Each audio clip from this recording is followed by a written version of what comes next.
Muitos analistas comentam que esse aumento da atividade solar pode gerar um apagão tecnológico aqui na Terra. Sim. Como foi o evento Carrington, em 1859. E também em Portugal e Espanha recentemente. Exatamente. Pode acontecer mesmo? Olha, isto é um problema sério, porém, atividade solar equilibrada, e ela tem que ser dosada também com a questão do 3i Atlas, plasma, energia que vem fora do espaço, porque é exatamente o que se trata, uma energia. Imagine que o nosso sistema solar é um sistema elétrico. Tá? Vamos colocar dessa forma. Então, se você pega um elemento que veio de outro sistema solar aqui, ele interfere nesse sistema elétrico. Então, a nossa matriz aqui, energética, ela é alterada. E isso afeta, isso aí, inclusive, faz parte da física teórica, afeta a nossa consciência. A nossa percepção sensorial. Por isso que as pessoas estão mais loucas. Exatamente. Ou mais evoluídas. Então, as pessoas vão ser mais criativas, mais sensatas, mais amorosas, ou vão ficar desequilibradas. Então a gente não vai ter o meio termo. Uma pessoa vai ter aquele...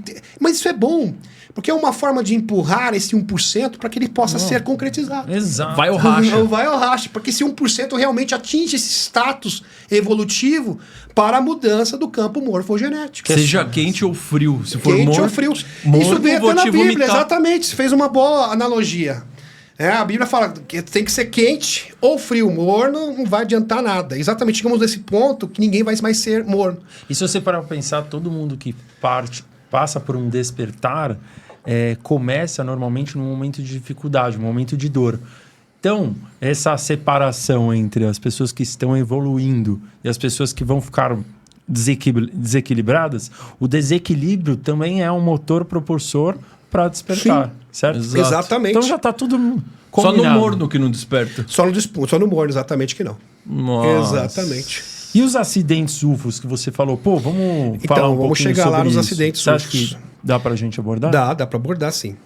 Só Olha, que antes dos acidentes, você fala das frotas de naves que conecta com esse assunto. Sim. Dentro do trabalho da doutora Beatriz Villa-Roel, dos objetos transientes, ou seja, objetos que mudam de lugar, se deslocam. Transiente é isso, um objeto que se desloca de um lugar para o outro. Claro Tem que até os transeuntes, né? Exatamente. Nesse caso, é claro que a estrela não faz isso, é impossível. A estrela não vai se deslocar do ponto A para o ponto B, isso é impossível. Né? A estrela fica fixa. Então não é estrela, já foi descartado. Né? Isso é uma obviedade. Então, esses objetos estão aqui permanentes desde 1950. Na região geoestacionária, segundo a doutora Beatriz Villa-Roel. Então, é uma frota permanente. Que tá onde? Na região geoestacionária. Que é onde ficam os satélites. Tá. Onde ficam os satélites. Agora imagine isso, vamos linkar essa informação. Tanto é que eles aparecem toda hora, estão aqui o tempo todo. Tanto é que se tiver um teste nuclear, eles aparecem na hora. Então eles não estão viajando, eles estão aqui próximos. Isso é uma característica que eles estão aqui muito próximos, o tempo todo. E assim, como se fosse guarda mesmo. Um vigilante. Um vigilante que não sai daqui. E quando a gente percebe, por exemplo, o Chris Mellon afirmando, isso é informação oficial, ele afirmando, o Chris Mellon, ele afirmou, gente, existem vídeos e fotos 4K, alta-resolução de várias naves aqui na região geoestacionária, próxima à Terra. Bom, aí é só juntar as peças, né? Fica muito claro. O Dr. Eric Norton, por exemplo, que era consultor da NASA, no ano 2024, ele descobriu, ele falou, depois ele foi rechaçado, mas ele afirmou, olha, existe uma frota de espaçonaves se aproximando da Terra, muito próximo daqui. Frederico Portugal também afirmou também que havia essa frota de espaçonaves. E agora, com o Chris Mellon, isso fica praticamente assim, está mais do que confirmado. Então, existe algo grande, próximo daqui, que vai mudar a nossa compreensão do universo. O que eles estão esperando? Que esse 1% desse salto. A partir do momento que esse 1% desse salto, com a própria visão do Chris Bredesen, o próprio Dr. Steve Greer, haverá o desembarque e o contato direto, face a face. Esse seria o evento. Esse seria o grande evento. As pessoas falam do evento. O que seria o evento? Né? O grande evento seria o ponto. O dia D. O dia D da transformação, dessa grande mudança, o dia D seria o contato oficial com as entidades não humanas. Um dia que nós tivermos esse contato oficial face a face, eu fico imaginando, quem sabe, um casal de pleiadianos fazendo uma entrevista coletiva lá em Washington, D.C., num podcast. Vai ser maravilhoso, vai ser ótimo. Imagina você no podcast receber os próprios... Seria uma honra para nós. Vocês mesmos, vai ser maravilhoso, em todos os canais do mundo, né? E isso seria incrível. Inclusive, pleiadianos que estão ouvindo, se quiserem vir no Linha, é só mandar uma mensagem aqui. Falando em pleiadiano, o John Ramirez, JP, o Robert Dean, na década de 60, ele já é falecido, tá? Ele fala que existem muitos extraterrestres nórdicos infiltrados na sociedade. Sim, já ouvi Robert falar. Dean, ele é bem categórico. Agora mais recente, o ex-agente da CIA, o John Ramirez, também afirma que existem muitos extraterrestres infiltrados na sociedade. E, assim, quando a gente fala de extraterrestre nórdico, a gente pensa loiro dos olhos azuis, característica do leste europeu, não necessariamente, porque eles podem se disfarçar, eles têm tecnologia, e eles podem se apresentar até mesmo como um afrodescendente, porém é um nórdico, ou com característica de oriental, eles têm essa possibilidade, essa capacidade de se disfarçarem perfeitamente com tecnologia. Tá? Eles utilizam essa tecnologia. O próprio JB também fez parte de programas de assimilação de extraterrestres. Segundo ele, 0,01% da população é infiltrado. Então isso dá mais ou menos 8 milhões de pessoas. De seres. De seres. Eles também são de pessoas, né? São pessoas como nós, mas são pessoas. E isso é um número muito grande, né? E se você pegar a informação, o John Ramirez falou bem claro, eles têm família e muitos são híbridos. Mas eles sabem? Eles têm a consciência?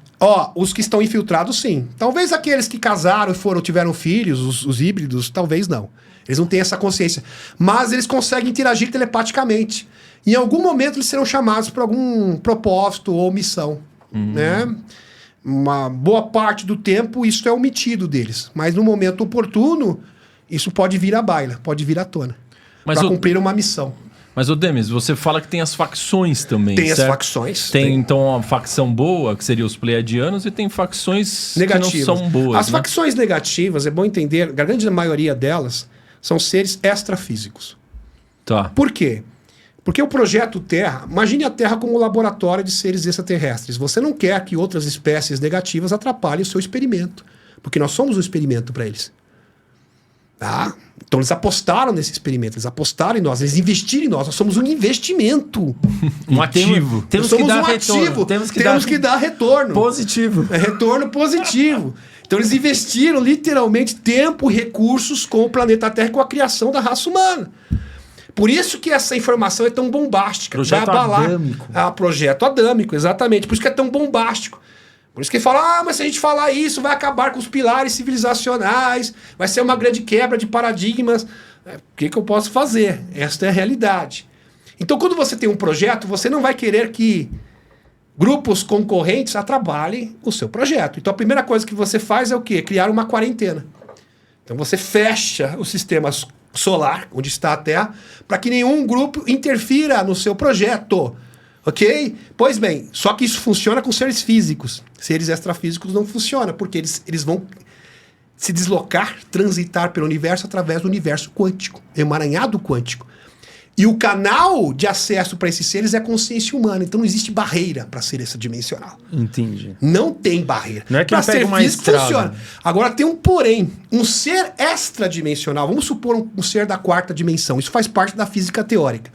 Se um ser da quarta dimensão estivesse aqui, ele seria como um fantasma aqui nesse estúdio, onde a gente está. Ele estaria aqui caminhando entre nós e ninguém enxergaria ele. Mas se desse na telha dele, pegar essa xícara aqui, tá, gente? Gostei dela, vou tirar dela da terceira dimensão e vou levar para a quarta. Some. Sumiu a xícara. Mas senão ele pode pegar um objeto de outro lugar e colocar aqui. Ele consegue interferir na matéria. Gente, isso é muito sério. Tá? Muito sério. E, porém, vai além. Se ele quiser, ele pode pegar, por exemplo... Porque esses seres não estão presos ao tempo linear. Então, presente, passado e futuro para eles acontecem ao mesmo tempo. Life is now. Life is now. E o que ocorre? Como tudo está acontecendo ao mesmo tempo, eles olham aqui para esse estúdio. Olha aqui, há 1 milhão de anos atrás, viveu um ser assim, assim, assim. E eu posso ter acesso ao DNA dele e eu posso recriar esse ser. E ele cria um monstro. Ele pode se materializar aqui na sua frente. Só que isso aí é provisório. Provisório, porque eles têm um cordão umbilical, o Dr. Greer fala, que eles têm um cordão umbilical com o seu mundo de origem. Por isso que no rancho Skinwalker aparecem essas entidades bizarras, monstruosas, periodicamente, e desaparecem do nada. O Pé Grande, por exemplo. Sasquatch é um ser interdimensional. Ele consegue se materializar por tempo limitado, só que ele tem um cordão umbilical com o seu mundo de origem. Que por isso que ele não permanece aqui por muito tempo. Tanto é que quando a pessoa vê um Sasquatch, ele some. Mas o que é o Pé Grande, para quem não sabe? É o Pé Grande. Surgiu isso? Ele é um ser interdimensional. Mas surgiu uma pegada gigante em Utah? Sim, existem pegadas, existem rumores, mas ninguém consegue uma prova definitiva dele, não consegue pegá-lo, porque toda vez que ele vai ser pego, ele desaparece. Ele consegue se teletransportar. E o próprio George Knapp, que está investigando isso, Jeremy Corbett, são pessoas respeitáveis, credíveis, falou, isso aqui, com certeza, é ser interdimensional. Dr. Greer, da mesma opinião, e é um ser interdimensional. Sasquatch é um ser interdimensional. Então, o ser interdimensional ele pode brincar com a nossa realidade, com a nossa materialidade, porque ele pode mudar a grade holográfica. É bom entender que o universo é holográfico. A física quântica. Se o universo é holográfico, e eu sou um ser da 4ª dimensão, eu posso mexer. Olha que interessante. Eu posso manipular esse universo holográfico da 3ª dimensão, e eu posso criar coisas, colocar coisas, tirar coisas daqui. Igual o Neo em Matrix, que ele manipulava a realidade. Exatamente, igual o Neo na Matrix. Quando as pessoas se deparam com isso, é fácil de confundir com o ser físico, ok? É muito fácil. Com o draconiano, com o reptiliano, não. É um ser extradimensional. Entendeu? Ou um sauriano. Então é muito fácil confundir. Muito fácil. É muito fácil mesmo. Porque existe uma linha tênue. É muito fácil. Infelizmente. E os acidentes lá que você ia falar? Os acidentes são o seguinte. Olha, como as naves elas funcionam pela consciência, né? As naves elas navegam, o sistema de navegação das espaçonaves é a consciência humana, ok? Pois bem, então elas não têm painel, elas não têm volante, elas não têm nada. Elas são até orgânicas. Elas são orgânicas, exato. O que acontece? Existem os agentes P3. O que é um agente P3? Deixa eu falar do Projeto Montauk. Não. O que seria? Projeto Montauk, 1983. Tem vários denunciantes do Projeto Montauk. Eu já tive a felicidade de entrevistar alguns denunciantes do Projeto Montauk, que são pequeninos, que são sequestrados. É que vão voltar lá pro Michael Herrera. Pequeninos que são levados para essas bases subterrâneas e eles são treinados para serem agentes psíquicos. Desde pequeno. Lembrando que pequenos, né, de 5 a 12 anos... eles têm mais facilidade para desenvolver habilidades psíquicas que adultos, tá? Isso é comprovadamente. Sim. Por isso que eles preferem usar os pequenos. E nesses projetos, por exemplo, o Andrew Basiago, ele foi aliciado pelo próprio pai. Terrível. Ele é denunciante. A Rebecca Rose pelo tio, que eu já entrevistei. E ela, potencialmente, ela é colocada numa máquina, ou substâncias também que me inseriam nela, tá? Vocês estão entendendo. Sim. Para aumentar a capacidade psíquica dela. E, através disso, ela poderia ver o futuro. E ela poderia se comunicar com outras orbes, com outros seres. Aí isso é a base do Projeto Montauk. Por exemplo, o garoto prodígio de Montauk, né? A cadeira de Montauk, né? Duncan Cameron, garoto prodígio. Ele foi o garoto mais proeminente do projeto, porque... Você já viu a série Stranger... Como que chama mesmo? Stranger Things. Sim, isso. Nossa, é minha favorita. Foi basada no Projeto Montauk. É mesmo? É um plágio do Projeto Montauk, do livro do Preston Nichols, Projeto Montauk. É óbvio, a Eleven era uma criança mesmo. Entendeu? Isso é fato. Se você pegar o livro do Preston Nichols, Projeto Montauk, e comparar com essa série de TV, você vai ver, isso aqui é plágio. Nossa, tiraram dali. Tiraram dali. Tanto é que tem uma parte... meus filhos assistiram, eu não assisti particularmente. Não tem uma parte que sai um monstro de um portal? Sim. Então é o do Duncan Cameron, gente. Sim, tem ele que fez portais. isso. Que é o Foi Vecna. ele que fez. Ele abria portais através da consciência, usando os poderes psíquicos. Compreendeu agora? Sim. Então ele conseguia... na ocasião, foi em 1983, lá em Camp Arrow, em Nova York, onde fica a base Montauk. Gente, ele destruiu a base. É chamado de besta de Id. Não é It, não, tá? É Id. O nome do filme It, vou fazer associação aqui, vamos fazer confusão. É a besta de Id, que era um bicho peludo que ele materializou, que destruiu a base inteira. Aí o projeto foi encerrado com um garoto. Nossa. Trouxe de outra. Aí alguém ouviu essa história do Presto e falou: isso aqui vai ser ótimo pra uma série. Que você achou? Ele falou: muito bom, um roteiro maravilhoso, o público vai adorar. Pois é. A Eleven destrói mesmo. Mas e aí os acidentes? E aí? A gente vai chegar nos acidentes. Tudo tem um contexto. A gente vai chegar nos acidentes. Claro. Olha só. Tô ansioso. Com esses pequeninos, eles formaram agentes P3. O que é um agente P3? Um agente P3 é um agente que consegue acessar e se comunicar telepaticamente com outros seres. Através desses agentes P3, eles perceberam o seguinte: olha, a nave funciona com consciência. Será que esses agentes não poderiam hackear essas naves?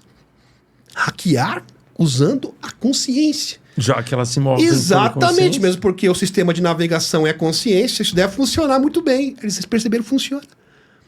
Então, uma nave não humana, ela geralmente vai utilizar a tecnologia transdimensional quando os seus tripulantes são biológicos, ok? Pois bem, ela vai transitar, oscilar entre densidades e dimensões diferentes. Por isso que um OVNI pisca. Porque, na verdade, ele fica entre a nossa dimensão e outra dimensão. Ele fica oscilando, ele fica zigue-zagueando.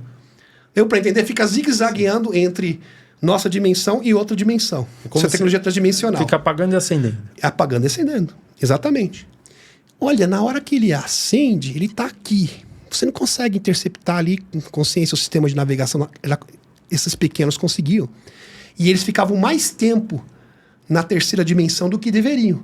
A partir do momento que eles ficam na terceira dimensão, eles ficam se materializando, ok? Eles vão se materializar porque se adaptar à nossa composição. Tá. No que eles se materializam, eles podem se tornar alvos. Alvos? Alvos. Alvos que podem ser abatidos através de brinquedinhos escalares. Aqueles lasers, sabe? Pum, sim. Mandou, derruba. Inclusive o próprio Edgar Hoover, que era o agente do FBI, confirma que era assim que eles abatiam os OVNIs. Então o de Varginha provavelmente foi isso. O de Varginha foi isso. Foi assim, eles usaram esse mecanismo. O Dr. Greaves já denuncia isso há muito tempo. Então eles conseguem hackear o sistema de navegação de uma nave, que é a consciência, e ela pode se tornar alvo, coloca numa situação onde ela fica vulnerável, vamos colocar dessa maneira. Ela fica vulnerável vulnerável por um momento, e ela é abatida. Foi assim que aconteceu em Varginha de 1996, foi assim que aconteceu na maioria dos casos. Tem mais de 122 reportados. Que é o que eles chamam de acidentes. Chamam de acidentes, mas não tem nada de acidente. Porque é uma questão seguinte, gente. Um ser evoluído, uma tecnologia tão grande, vem pra cá e faltou o quê? Gasolina? Deu problema no carro e quebrou? Isso não faz sentido nenhum. Não tem lógica isso. Bateu na montanha? Bateu na montanha. Não dá. Verdade. Quer dizer, você atravessa o universo, veio lá das Pleiades pra quebrar aqui. Não! Eu já vi. Isso não funciona. Pensar assim é quase que irracional. Coisa totalmente irracional. São. Não tem. Isso foi feito deliberadamente. Existe uma tecnologia por trás. Não é um acidente, é óbvio. Imagine você, eu venho lá de Andrômeda, da galáxia de Andrômeda, Orion. Eu vou quebrar aqui na Terra. Só que se fosse uma vez só, um caso único em 1 milhão. Não, acontece várias vezes. Você vai cair justo num terreno baldio em Minas Gerais. Baldio, no meio do nada. Por que não cai no meio da cidade? Justamente, foi muito boa a sua observação. Num terreno baldio? Num terreno baldio, no meio do nada. Porque isso é calculado, meu filho. Foi calculado para ser assim. Olha, tá um lugar bom ali, acho que tá bom para cair, tá bom. Vamos derrubar ali. Ó, entra no sistema de navegação. Ninguém vai ver. Entra no sistema de navegação, pum, vai cair mais ou menos aonde? Eles conseguem calcular isso. Não onde está, né? Você consegue calcular. Vai cair em tal lugar. Beleza. É um lugar meio remoto. Ótimo, perfeito. Bora manda ver. É assim. Mas daí, existe, pensando do ponto de vista de geopolítica, né? Existe alguma nação, algum grupo que tem esses P3 para usar essa Estados tecnologia? Unidos tem, China e Rússia. Tá? Esses 3 países têm essa tecnologia. Alguém pode alegar assim, eu já vi também, cada versão, cara. Deixa eu te contar. A gente fala assim, não, mas eles fizeram de propósito. Se jogaram de propósito, né? Quer dizer, se jogaram, se espatifaram todos, né? Desencarnaram, ficaram mutilados de propósito. Não tem lógica um negócio desse, gente. Por mais que você queira pensar, não faz sentido.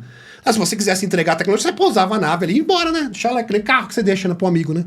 Data a chave aqui, beleza, meu filho. Pega a chave, entra lá dentro. Não. Vamos espatifar todo, quebrar tudo. Corpos mutilados, porque foi um caso, na maioria dos casos de recuperação dessas naves acidentadas, é óbvio que não. Então essa explicação não faz sentido. E eu já ouvi por aí. Muito Realmente bom. não faz sentido nenhum. Sensacional, hein, Rosa? Nossa, que aula. E se a gente continuar com esse raciocínio e a gente imaginar... Porque dá para conectar toda essa tua informação com a teoria dos espíritas, Sim. de que a gente está numa terra de provas e expiações e que nós vamos para uma terra de regeneração que é mais evoluída? Opa, obrigado. Seria um nível 3? Sim. Olha, Qual que é a tua visão? a minha visão é que nós chegamos num ponto aonde a humanidade precisa fazer uma escolha. Não tem como continuar do jeito que está, em outras palavras. Então esse salto evolutivo se tornou algo imperativo. Aqui é uma escola assim de aprendizagem, só que a gente tem que o tempo, isso também tem tempo, tem prazo, e o prazo está se encerrando. Então chegamos no momento que ou nós vamos receber o diploma ou vamos ser reprovados de forma definitiva. Mas está chegando o prazo por quê? Por causa de uma Porque, possível 3G? Não, porque é o seguinte, fenômeno ufológico, assim, batendo as portas. Desclassificação. Os OVNIs se apresentando. Existe um chamado. Revelações. Sem falar também de uma época, porque isso acontece de tempos em tempos. É uma questão de transição de eras. 12 mil em 12 mil. 12 mil anos. Ok? Então, nós chegamos num ponto onde a humanidade tem que tomar essa decisão. Ainda bem, como eu falei para vocês, e volto a repetir, que não precisa ser a maioria. Apenas uma ínfima e minoria fazendo o dever de casa já é o suficiente. Isso é uma boa notícia. É muito animador. Nossa, muito. Muito animador. Você não precisa esperar, porque se você for esperar a humanidade evoluir como um todo, ou seja, chegar nos 60%, ainda bem que isso não trabalha dentro da esfera democrática, né? Ainda bem. Que bom que A maioria não ganha no caso aqui. Sim. Ganha realmente aqueles que fazem. A evolução ganha. Interessante. Na natureza, a evolução que ganha. A parte que Sempre. Evolui que vence. O mais ganha. adaptado. O mais adaptado. Esse que vence, não é a maioria. Essa é a boa notícia. E ele que vai passar para as próximas gerações. Exatamente. Quem não se adaptou, fica para trás. Fica para trás. Mas exatamente. você não acredita na ideia de apocalipse, então? Não acredito. Então, por que os bilionários estão construindo bunkers? Sim, porque eles estão apostando nisso. É a aposta deles. Eles sabem que não podem vencer, mas eles estão apostando no apocalipse do fim do mundo. Eles querem criar um apocalipse falso, é isso? Exatamente. Eles querem empurrar o mundo. Ou vamos supor o seguinte, eles estão apostando no fracasso dos espertos. Estão apostando no fracasso do seu canal, do meu canal. É isso que eles estão apostando. Eles estão apostando que as pessoas vão desistir de tudo. Eles querem o quê? Propagar o medo, o desânimo. Né? Querem propagar o quê? Mentira. Eles querem que as pessoas, que essa minoria, esse 1%, não seja alcançado. Esta é a aposta deles. É isso que eles acreditam. Por isso que os escuros estão construindo bunkers. Eu falei isso ontem. E volto a repetir, reitero aqui. Tem pessoas que falam assim, vai passar 30, 40, 50 anos e tudo vai ficar do mesmo jeito. Desculpa, meu filho. Isso não é uma possibilidade. Ou a humanidade dá esse salto evolutivo, ou nós seremos aniquilados. Se você quer ser pessimista, seja pessimista. Mas a gente vai ter no máximo aí 5 anos.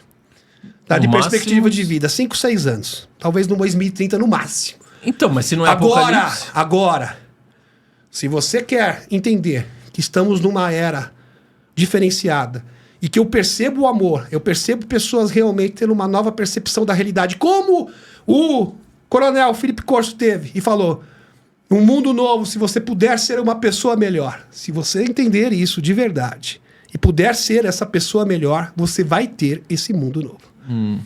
E esse percentual está sendo conquistado. E eu tenho certeza disso, porque quando eu vejo pessoas participando de protocolos de contato, pessoas meditando em grupo, quando você vê pessoas procurando ajudar outras pessoas, solidariedade, espírito de solidariedade, a gente acredita na humanidade. realmente acredita que esse mundo pode ser melhor e será melhor. Porque, meus amigos, os seres interdimensionais não iriam apostar tão alto pro nosso fracasso. Eles apostaram na nossa vitória. E apostaram alto, eles investiram muito dos recursos. Muitos recursos. Se eles apostaram em nós, é porque eu acredito na humanidade. Eu tenho que acreditar também. Nossa, perfeito. Faz muito sentido. Mas eu tenho que acreditar também. Mas para mim fica uma dúvida seguinte: se não tem apocalipse, como que vai dar esse salto? Tem que ter algum ponto de ruptura. O ponto de ruptura é o contato aberto. Esse é o ponto de ruptura que vai virar a chave humana. É o disclosure. É o disclosure. Não precisa uma grande catástrofe. Não, vai ser o disclosure. O disclosure é o ponto de ruptura, vai ser o estopim, o dínamo desse salto evolutivo. Vai ser uma catapulta para gente. Catapulta, exatamente. Vai impulsionar para esse salto. É claro, a humanidade, quando tiver o disclosure e falar, as entidades humanas existem, e vai bugar o cérebro de muita gente. Tem gente que vai surtar, mas passa, é o período do luto, né? Que fala, tem o estágio do luto, vai passar e todo mundo vai viver bem com isso. O importante é que esse 1% já esteja adaptado. Tá. O resto vai no fluxo. É claro que vai ter aquele período de impacto. Meu pai, acabou com o meu mundo, mas tudo bem, Pelo se adapta. campo morfogenético, exatamente. Então, a partir disso, desse grande contato, as pessoas vão interagir com seres intraterrenos, seres interdimensionais. Nós vamos conviver com outros mundos. Isso é surreal. Nós vamos ter uma nova percepção da realidade. É isso que eu queria que você aprofundasse. Como vai ser essa nova Terra? Essa nova Terra será um mundo conectada com outros mundos. Então você vai estar na sua casa e ao mesmo tempo comungar. Você vai poder ver seres de outras dimensões. Nossa. Você vai poder comungar com seres espirituais. Tanto é que as pessoas que participam de protocolos de contato, usando a consciência como ferramenta, é bom enfatizar aqui, elas conseguem também acessar o mundo espiritual. Olha que interessante. Pessoas que conseguem acessar entidades não humanas também conseguem acessar o mundo espiritual. Porque as entidades não humanas, queira ou não, também transitam pelo mundo espiritual. Nossa. Isso é impressionante. Maravilhoso. Isso é maravilhoso. Então, a espiritualidade e as entidades não humanas estão relacionados, correlacionados. Existe uma linha tênue entre esses dois mundos. E isso vai ficar explícito. É por isso que... Agora, você já imaginou você estar na sua cama, falar com seus parentes desencarnados, poder falar com o ser extradimensional, você vai ver o mundo, a própria sentido da vida será outro. Para todas as pessoas. Igual o próprio significado o da vida. lá no começo. Exatamente. Aí eu tenho outra história também, que é o do Sargento Stone. Sargento Stone, ele participava de... Ele era um agente psíquico, tá? Ele era um empato intuitivo, que a gente chama. O que é um empato intuitivo? A gente vai perguntar para mim. Empato intuitivo, tem muita gente que tem essa característica e nem sabe. São pessoas que sentem o que o outro sente. Você já ficou com uma pessoa que fala assim, essa pessoa tá triste. Essa pessoa não tá bem. Mas ela não tá demonstrando nada. Não tá fazendo cara feia. Mas você sente que tem uma coisa errada com essa pessoa. Os empatas. São empatas intuitivos. Então ele consegue captar, absorver o que você está sentindo. Eu tenho vai um além pouco da disso. telepatia. Vai além da telepatia. Sim. Então isso é chamado de empato intuitivo. Então você capta os sentimentos, a intenção das pessoas.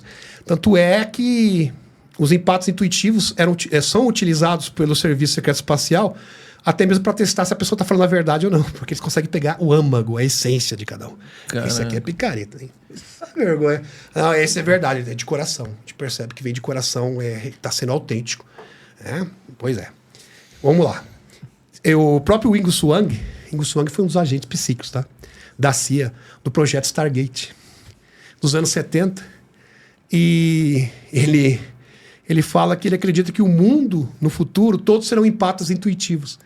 E no mundo de todos são empates intuitivos, não existe mentirosos. Então não haverá governos corruptos. Faz muito sentido. Nossa. Então se alguém falar alguma coisa na televisão, todo mundo é mentiroso, mentindo. Aí não engana ninguém. E o dia que todo mundo for empata intuitivo, nós vamos realmente perceber que todos somos um. Porque a gente vai sentir a mesma coisa. Eu senti a mesma coisa do outro, que daí vem a teoria do campo unificado de consciência.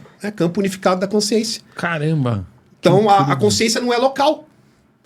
Então a consciência, É veja só, a coletiva. consciência humana está conectada com todas as consciências do mundo e do universo. A consciência não é local. Inclusive da fonte criadora. Inclusive da fonte criadora. E isso também vai provar que Deus existe. Então é uma coisa realmente fantástica. Então a aplicação disso é muito grande. Né? Que Muito Deus é bom. real, não vai existir ateu mais no mundo. Vai falar, por que não existe ateu? Porque está provado cientificamente que Deus existe, meu filho. Desculpa. Acabou pra você. Acabou para você. Não tem Muito mais bom. espaço.